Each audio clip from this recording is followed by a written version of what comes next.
When it comes to strength and conditioning for combat sports, you will usually find two extremes of the spectrum. The first extreme treats it as if the heavens parted and angels started singing, the best thing that has ever happened, this will make you an athletic freak and bulldoze through your opposition. And the other extreme sees it as a complete waste of time. Why are you wasting your time lifting a bunch of barbells or throwing medicine balls or doing Olympic lifts? What is this? Just practice your sport. Now, both of these viewpoints are equally foolish if you ask me, and the optimal solution obviously lies in the middle. Strength and conditioning is useful provided that it takes an absolute minority of your time.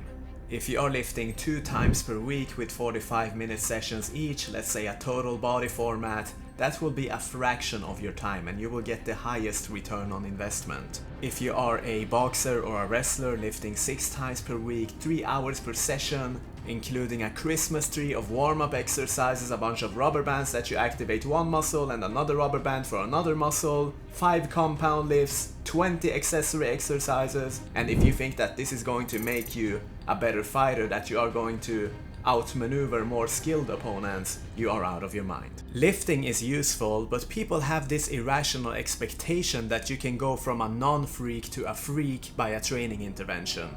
If you had the potential for freakish strength, it would already have been evident before you ever picked up a barbell. It shows in the sport. Training amplifies what is already there. Yes, if you are a wrestler, you can improve your grappling strength by lifting. Yes, if you are a boxer, you can improve your punching power by a training intervention. Nobody is denying that, and this is largely what my channel is about. But people, they always have these freakish outliers in their mind, like George Foreman or let's say Ernest Shavers, that on a genetic basis were light years ahead of the general population. Now, the point of lifting weights in a lifting room is to target aspects that would otherwise be hard to replicate in your sport. When you are grappling, when you are wrestling, it is already a strength and conditioning workout, yes, but the environment is very random and chaotic. When you go to the weight room, you can target specific movement patterns and you can implement a progressive overload system. And as a busy combat sports athlete, all you need is 2 total body lifting sessions per week, let's say 30 to 45 minutes, and you will develop some very decent strength.